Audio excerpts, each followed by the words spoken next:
We need to talk. It's not a big deal. Oh, So, what did I do now?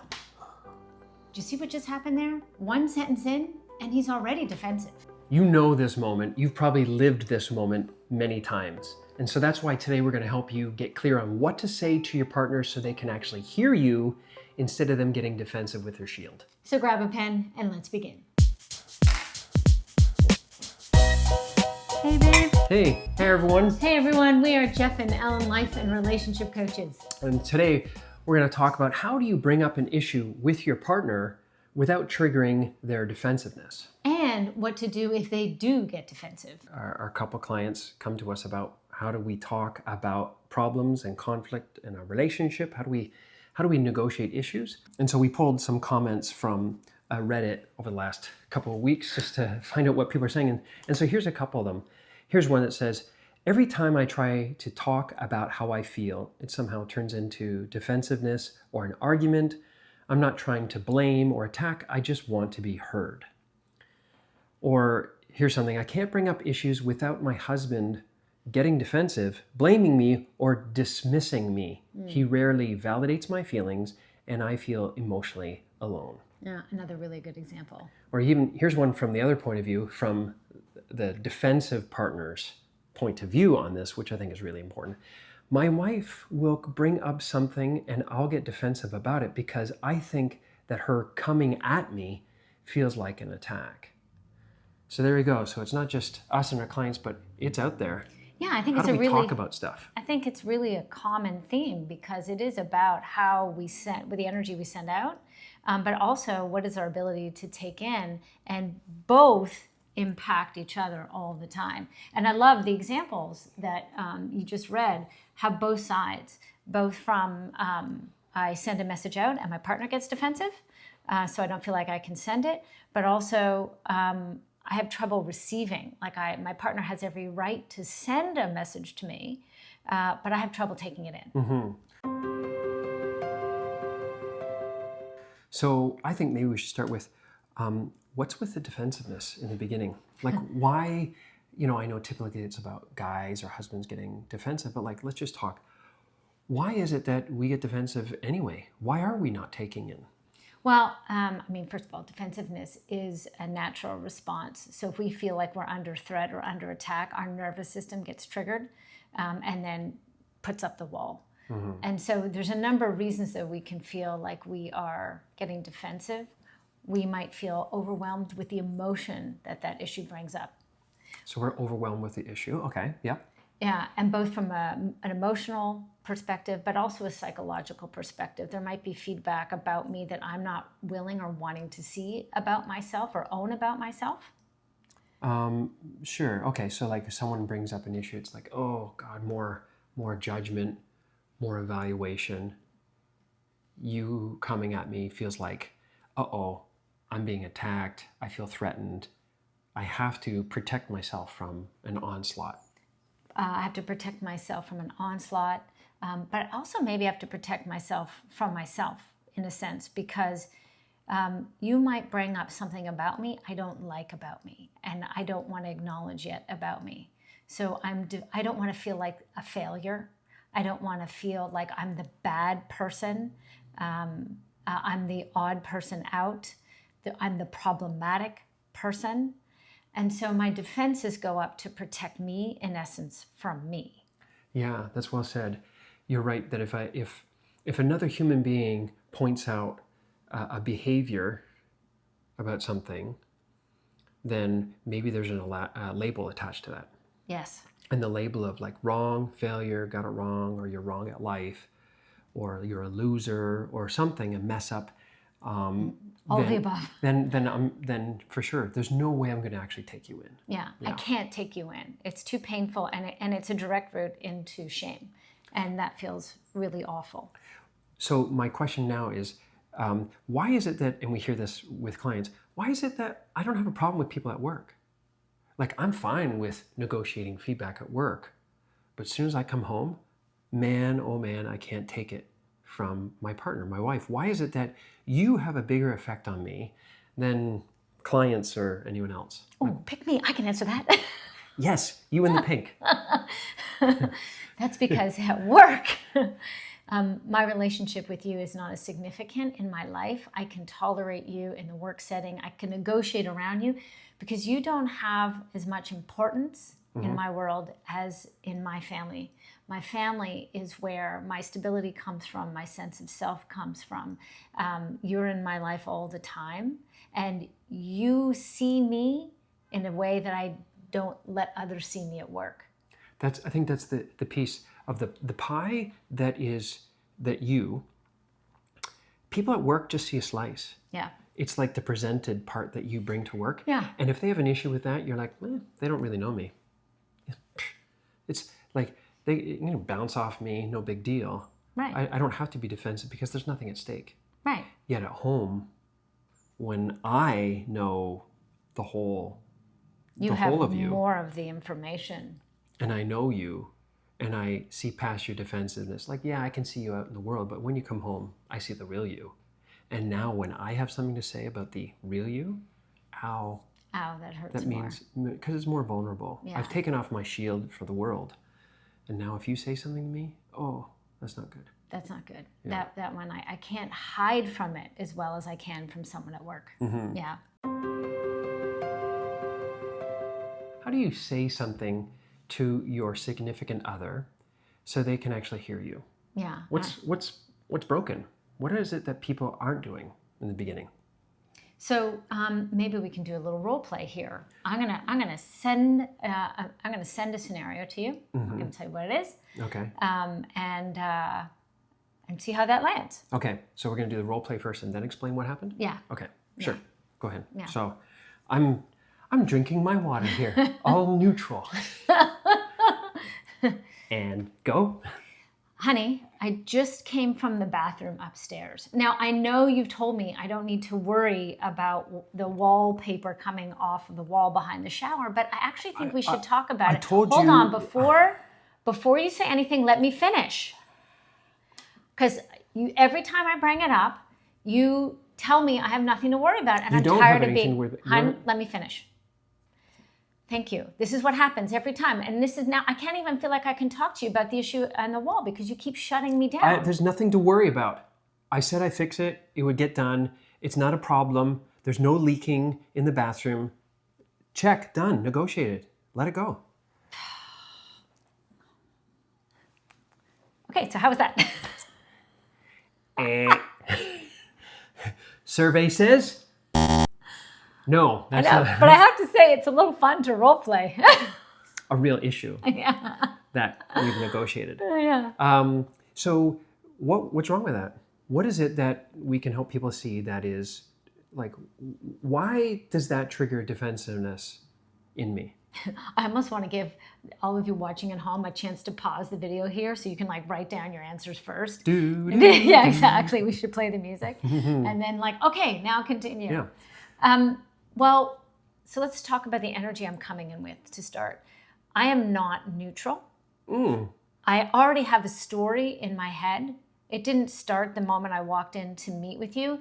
It started like way before when I was in the bathroom. I've had time to work it up in my head. So you can hear in my language, not only am I worried, and I have my worry energy about what's happening in the bathroom, but now I have a whole story and another worry on top of that about, what's it going to be like to talk to you? And am I going to feel over... A lot of heat coming off of you coming into the kitchen. Yeah, I'm coming in hot. Yeah.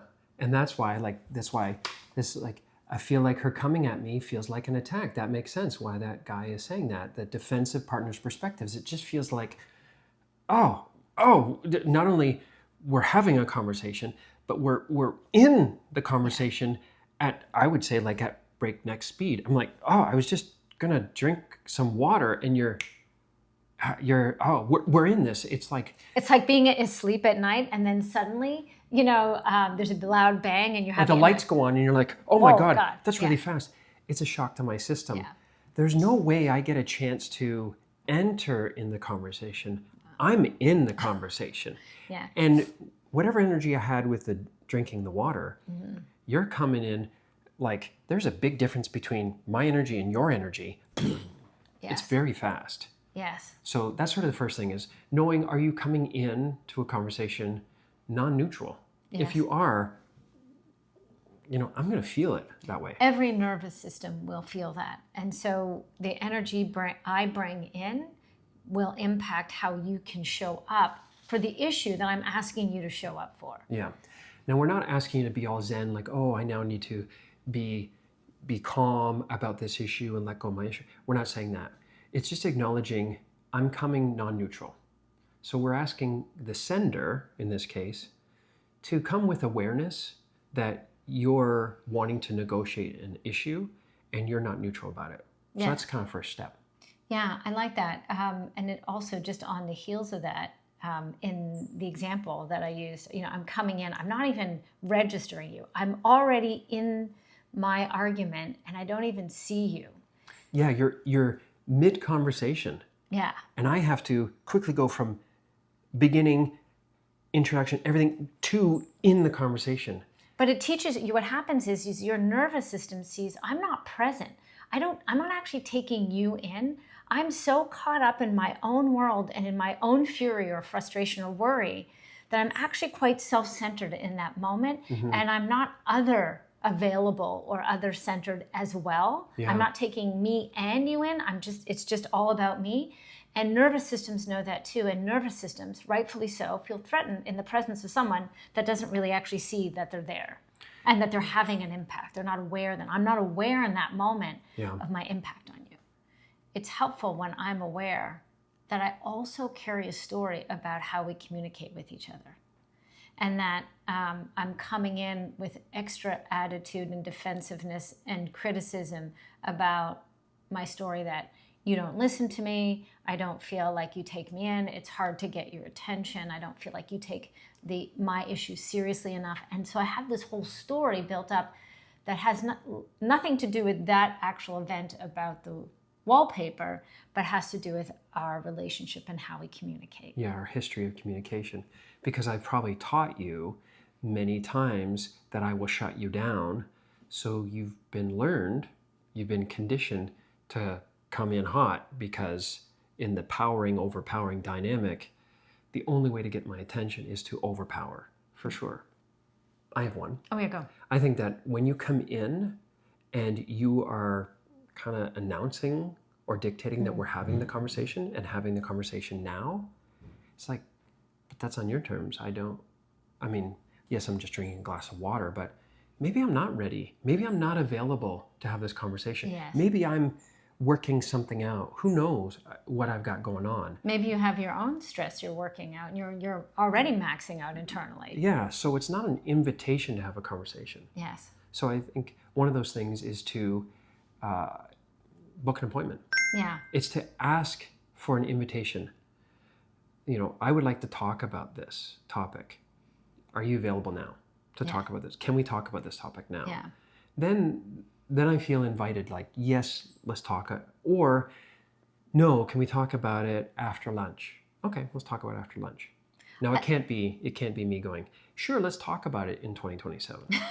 One day. I One think day. I have time next Tuesday. Yeah, we can't put it off, right? If you want to talk about something, then yeah, we're making an appointment as soon as possible. Talk about something that's bothering you. So I think book the appointment so that we can talk about the issue. And so the answer to that is to introduce the topic. Give me awareness that we're going to be talking about the topic first before we get into the topic. Yeah, I make love sense? that, because if I do that, what's nice about that is if I introduce the topic first, that actually helps me get into the state of awareness of you. And when I'm in the state of awareness of you, I actually, by default, start to help to regulate my own energy. It helps me feel better immediately by doing that for us. Yeah. So if you're here and I'm here, you're giving me a chance to come up to the level that you're in. Oh, okay, gotcha. I know what we're talking about. Right, gotcha. And I'm coming down too in my energy because I'm no longer so fueling my own fire. But the minute I put energy outward, it actually brings my energy down just a little bit. And so we come into alignment better. Yeah. So book an appointment, stating what the topic is first before getting into it. And I think the third thing is make sure that when you're talking about that topic, the bathroom wall, that you're speaking from your point of view only rather than speaking from my point of view. Yeah. Yeah. So let's try it. Sure. Let's give it a go. Ready? So this is the try to do this. Okay, go ahead. Sure. I'm drinking my water. Hey, hon. Mm-hmm. Do you have a second? Mm-hmm. Can I talk to you about the wallpaper thing in the bathroom? Sure. Yeah. So, I just came from the bathroom. I'm getting worked up because I see the wallpaper coming away from the bathroom wall again, and I know that you said it's nothing, but I'm wondering, are we being naive? Could it possibly be something? Because it's still happening. Mm-hmm. Can we talk about that? Sure. Yeah. Okay. So what that's good is about it, that she comes in acknowledging that she has some energy about it. She's requesting to talk about something, not making a demand. In this case, I had freedom to say, yeah, okay, let's talk about it. I feel invited into the conversation, not forced into the conversation. And thirdly, you're talking about your worry. You're not talking about my concern, my worry, my thoughts. You're sharing your thoughts from your perspective. I may not like that you're worried about the leak in the bathroom, but I can't fight that you're worried about it. You're worried about it. I'm not worried about it, but you're worried about it. So this conversation is really about your worry, and that's okay. Yeah. Well said. Once that appointment is booked to talk about something, and I know that kind of feels like a little clinical, we don't have the conversation unless you and I agree that we're now going to have the conversation. Yes. Why have a conversation when one or both of you are half in or half out? Most of me is out of this conversation. Yes. You're not going to get heard. You're not going to get the understanding that you want from me. And most of all, it's not going to get resolved. Why are we pretending that the conversation's happening? Because we're just going to have this again a few more times before you have my engagement. So don't have the conversation unless both people are engaged to saying, now is the time to have that conversation. We're going to give our conflict the time that it needs to negotiate this topic of the bathroom wall peeling. Yeah, that's exactly it. So then now, what if you've done your work? Mm-hmm. What if you said, okay, I'm going to work on myself. I'm going to come to the kitchen a little more grounded, breath. I'm going to request the time. I'm going to take state ownership. the topic. I'm going to send from my point of view only and my perspective. What if you do all the right things and I still get defensive and I still shut you down? Houston, we have a problem. And so this is the takeaway of all relationships involve two people. It takes two people to make a relationship happen. It takes two people to make a conversation happen. Yes. So while you may do all the work, you can only clean up your side of the road. Yes. The other person has to clean up their side of the road. Yes. So you may work on you not being defensive. But if I haven't worked on my defensiveness, there's still going to be defensiveness. We're not going to negotiate this. We won't move forward because I am continually bringing the brick wall. Right. I'm shutting you down. Your work is done. Yeah. Now it's requesting your partner to work on their defensiveness. Now this isn't just every time, but thematically. Yes. If the dynamic in your relationship is that you are trying different ways, different approaches to talk about it, and they're still being the same one note, then you ask them to work on that. And it might sound something like, I want to pause on talking about this topic because I want to talk about how we thematically as a couple are negotiating any topic that we talk about. Repeatedly, I experience you as being defensive and shutting down conversations. And what I'm taking away from these conversations that we have is there's only really one option: not talk about it and make my issue go away. That seems to be what we do here in our relationship. Is my need just needs to be put away. And that does not work for our relationship. That is not health. My silence is not where we are going to create peace and joy, and it's affecting the longevity of our relationship. That was beautiful. That was well said. And what that is, what Jeff just did, that's what we call a meta conversation. It's the conversation about how we talk about an issue. Because oftentimes that's what's happening, and that's what gets so confusing in arguments, is there's actually two issues going on. The issue itself that started the argument, but then the issue that lays over top of it, which is how you talk about issues as a couple. This leads up to the last point, which is, maybe you've done your work, maybe you've requested your partner to not be as defensive, and it's up to them to work on that. Over time, if it's still, you're trying different things and you're still hitting that brick wall, then it's back to you again, which is maybe it's time for you to smell the coffee. If this is what's happening in your relationship, and this is a non-negotiating dynamic in your relationship, now it's off of your defensive partner, back onto you to say, why are you still here? Mm-hmm. If your partner is saying, this is all who I am, I'm not moving from this point, I'm not negotiating this dynamic, this is the way I am, I was raised to be this way, and I'm not moving from this post. And I'm not interested in moving from this post. And that is, you take me as I am, and the issue isn't with me at this point, it's with you. Then it is back on you. Yeah. It is back on your growth. Why are you staying with a partner that doesn't want to grow and evolve with you? And that's a really challenging one when we come up to this, is that there are times when we've talked to clients who are like, you've reached the expiry date of your relationship. Well, and it's important to be informed and know that what you're in has toxicity, it is unhealthy, you will not get your needs met in this relationship, Nope. And it will wreak havoc on your own psyche, your sense of self, and ongoing it can lead to depression, anxiety. It has an impact on family systems and on children. And especially children. And it's a tough situation to negotiate. So if need be, go out and get the support you need so that you can get back into a healthy situation. And if there's children, you're modeling for your children that this is behavior and these are relational situations that you don't endure, that you don't sustain over time, but that you advocate for yourself and know it's possible. You can get out and complete that relationship and free yourself to move into something healthier.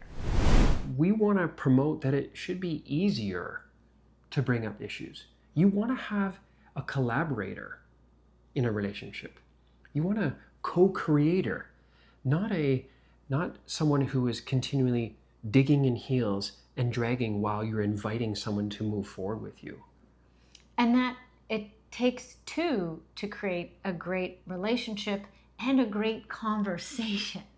And that means you're looking at how you send energy and also how you receive energy. We're responsible for both ends. So we hope that helps. If you've enjoyed this video, consider subscribing to our channel. Or if you are a subscriber and you like this video, forward this on to someone else who you think could really use this information. And stay tuned and watch this next video for more great advice. Thanks for watching. Thanks for watching. Hey.